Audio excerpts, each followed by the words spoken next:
ರಾಯ್ರೆ, ನಿಮ್ಮ ಶ್ರೀಮತಿ ಅವ್ರು ಇನ್ನೂ ಬಂದಿಲ್ಲ. ಅವರು ಇವ್ರ ತಾಯಿ ಆಗಿರೋದ್ರಿಂದ ಅವರು ಹಾಲು ತುಪ್ಪ ಬಿಡೋ ಕಾರ್ಯನ ಮಾಡಬೇಕಲ್ವಾ? ಕರ್ಕೊಂಡ್ಬರ್ತೀನಿ ಶಾಸ್ತ್ರಿ. ನನ್ನ ಹೆಂಡತಿ ತುಂಬಾ ದುಃಖದಲ್ಲಿದ್ದಾಳೆ. ಪರವಾಗಿಲ್ಲ, ನೀವು ಶಾಸ್ತ್ರಿಗಳನ್ನು ಮುಂದುವರಿಸಿ. ಆಗ್ಲಿ ರಾಯ್ರೆ.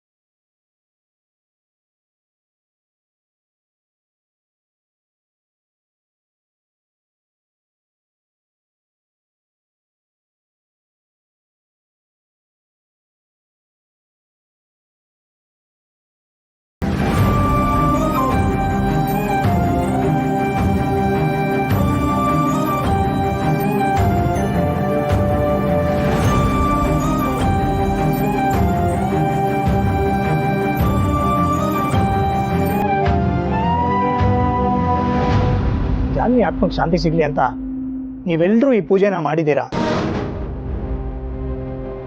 ಹಾಗೆ ಇವತ್ತು ಈ ಎಲೆನ ತೆಗಿಬೇಡಿ. ಇದು ಇವ್ರಿಗೆ ಅಂತ ಸಮರ್ಪಣೆ ಮಾಡಿರೋ ಊಟ.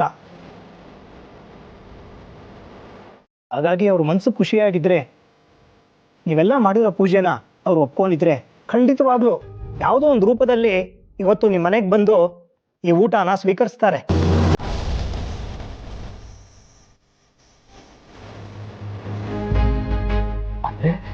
ನನ್ನ ಚಿನ್ನು ಮರಿ ಇಲ್ಲಿಗೆ ಬರ್ತಾರಾ? ಹೌದು, ಬರ್ತಾರೆ. ಅವ್ರು ಬಂದರೆ ನನಗೆ ಸಿಗ್ತಾರಲ್ವಾ? ಜಯಂತ, ನಿನಗೆ ಜಾನ್ವಿಯವ್ರು ಮತ್ತೆ ಸಿಗ್ತಾರೆ ಕಣೋ. ಚಿನ್ನು ಮರಿ ಸಿಗ್ತಾರೆ. ಏನಿಲ್ಲ ಪ್ರಕಾಶ, ಚೆನ್ನಾಗಿದೆಯಲ್ಲ? ಲೇ ಪ್ರಕಾಶ, ಆ ಮಾತು ಬರೋದನ್ನ ಒಳಗೆ ಕಳಿಸಿ ಒಳ್ಳೆ ಕೆಲಸ ಮಾಡ್ದೆ ಕಣ. ಒಟ್ಟಿನಲ್ಲಿ ನಮ್ಗೆ ಒಳ್ಳೆ ಮಿಕಾನ ಇಟ್ಕೊಂಡೆ ಅಲ್ವಲ್ಲ ಹೊರಗಡ? ನಮ್ಮ ಪ್ರಕಾಶ್ ಅಣ್ಣ ಅಂದ್ರೆ ಕಮ್ಮಿನೇನಪ್ಪಯ್ಯ. ಪ್ರಕಾಶ್ ಅಣ್ಣ ನಮ್ಮ ಪರಿಸ್ಥಿತಿನ ಅರ್ಥ ಮಾಡ್ಕೊಂಡು ಕೆಲಸ ಮಾಡ್ತಾನೆ. ಇಷ್ಟು ವರ್ಷದಿಂದ ನಿಮ್ಮ ಜೊತೆಗೆ ಇದ್ದೀನಿ ದನಿಗಳೇ. ಅಷ್ಟು ಮಾಡದೇ ಇದ್ರೆ ಹೆಂಗೆ ಹೇಳಿ? ನಿಮ್ಮ ಹೆಸರು ಉಳಿಸ್ಬೇಕಾಗಿದ್ದು ನನ್ನ ಕರ್ತವ್ಯ ಅಲ್ವಾ? ನೋಡ್ಲಾ ಮರಗೋಡ, ನಮ್ಮ ಪ್ರಕಾಶ ರಾಜಕೀಯ ಚೆನ್ನಾಗಿ ಅರ್ಥ ಮಾಡ್ಕೊಂಡ್ಬಿಟ್ಟವನೆ.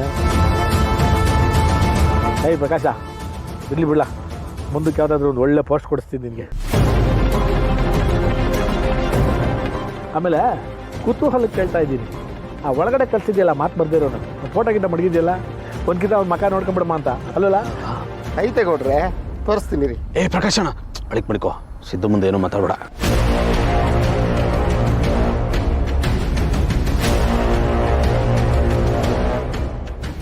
ಸಿದ್ದೇಗೌಡ, ಇದೇನಲ್ಲ ಇವತ್ತೆಲ್ಲೂ ಹೊರಗಡೆ ಸುತ್ತಾಡಕ್ಕೆ ಹೋಗಿಲ್ವೇ?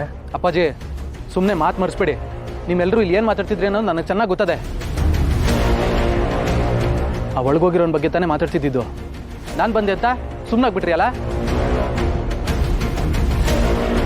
ಏಯ್ ಸಿದ್ದೇಗೌಡ, ಹಂಗೇನು ಇಲ್ಲಕ್ಕಲ್ಲ. ನಮ್ಮ ಮರುಗೌಡಂಗೆ ಪ್ರಕಾಶ್ ಜೊತೆ ಹೋಗಿ ನಮ್ಮ ಏರಿಯಾ ಜನಗಳ ಸಮಸ್ಯೆ ಏನು ಅಂತ ತಿಳ್ಕೊಂಬ ಅಂತ ಹೇಳ್ತಿದ್ದೆ. ಅದ್ರ ಬಗ್ಗೆ ಮಾತಾಡ್ತಾ ಇದ್ವಿ ಆಟೆ ಅಲ್ವಲ್ಲ ಪ್ರಕಾಶ? ಅಪ್ಪಾಜಿ, ನೀವು ಸುಳ್ಳು ಹೇಳ್ತಿರೋದು ನನಗೆ ಚೆನ್ನಾಗಿ ಗೊತ್ತದೆ. ನೀವು ಮಾತ್ರ ಅವನ ಬಗ್ಗೆ ತಿಳ್ಕೊಳ್ಳೋದಲ್ಲ ಅಪ್ಪಾಜಿ, ನಾನು ತಿಳ್ಕೊಬೇಕು. ತಪ್ಪು ಮಾಡ್ತೇನೆ, ಒಳಗೋಗಿ ಶಿಕ್ಷೆ ಅನುಭವಿಸ್ತಾನೆ ಅಂದಮೇಲೆ ಅವ್ನು ಯಾರು ಅಂತ ನೋಡಬೇಕು, ಅವನ ಬಗ್ಗೆ ತಿಳ್ಕೊಬೇಕು ಅಂತ ನನಗಿರಕ್ಕಿಲ್ವೇ? ಅದೆಲ್ಲ ನಂಗೆ ಗೊತ್ತಿಲ್ಲ. ಇವಾಗ ನಾನು ಅವನ್ನ ನೋಡಬೇಕು, ಅವನ್ನ ತೋರಿಸಿ. ಲೈ ಸಿದ್ದು, ಯಾಕೆ ಹಿಂಗೆ ಹಠ ಮಾಡ್ತಾ ಇದೆಯಾ? ಅದು ಕಟ್ಕೊಂಡು ನೀನು ಏನೆಲ್ಲ ಮಾಡಿಯೇ ಅದನ್ನೆಲ್ಲ ನಾವು ನೋಡ್ಕೊತೀವಿಯಪ್ಪ. ನೀನು ಹೋಗಿ ನಿನ್ನ ಕೆಲಸ ನೋಡ್ಕೋ ಹೋಗು. ಮುಖಲ್ಲ ಸಿದ್ದೇಗೌಡ, ಮರುಗೌಡ ನೋಡ್ಕೊತಾನೆ, ಸುಮ್ಕಿಲ್ಲ. ಅದು ಹಂಗಲ್ಲ ಕನ್ನಡ. ಈಗ ನನ್ಗೆ ಇದಕ್ಕಿಂತ ಬೇರೆ ಕೆಲಸ ಏನೈತೆ ಹೇಳೋ? ಇದು ನನ್ನ ಜೀವನದ ಪ್ರಶ್ನೆ ಅಂದಮೇಲೆ ನಾನು ಅವನ್ನ ನೋಡಲೇಬೇಕು. ಸ್ಟೇಷನ್ಗೆ ಹೋದ್ರೆ ಅದು ಇದು ಕತೆಗಳು ಹೇಳ್ಬಿಟ್ಟು ತಳ್ಳಾಗ್ತವ್ರೆ. ಈಗಲೂ ನೋಡೋದು ಬೇಡ ಅಂದರೆ ಹೆಂಗೆ? ನನ್ಗೆ ಅದೆಲ್ಲ ಗೊತ್ತಿಲ್ಲ. ಪ್ರಕಾಶಣ, ಅವ್ನು ಯಾರು ಅಂತ ತೋರಿಸಿ. ಏನಣ್ಣ ಅವ್ರ ಕಡೆ ನೋಡ್ತಿದ್ಯಾ? ಹೇಳ್ತಿರೋದು ನಾನು, ಸಿದ್ದೇಗೌಡ. ಅವ್ನು ಯಾರು ಅಂತ ತೋರಿಸು. ನೋಡೋ, ಅವ್ನು ಯಾರು ಅಂತ ನೋಡೋವರೆಗೂ ನಂಗೆ ಸಮಾಧಾನ ಇಲ್ಲ. ತೋರ್ಸೋಣ. ಅಲ್ಲ ಸಿದ್ದೇಗೌಡ್ರೆ, ಅದು ವಾ, ಶಂಕದಿಂದ ಬಂದ್ರೆ ಮಾತ್ರ ತೀರ್ತಾನ? ನನ್ನ ಮಾತಿಗೆ ಬೆಲೆ ಇಲ್ವಾ? ಅಪ್ಪಾಜಿ, ನೀವಾದ್ರೂ ಹೇಳಿ ಅಪ್ಪಾಜಿ, ಅವ್ನು ಯಾರು ಅಂತ ತೋರಿಸ್ಲಿ.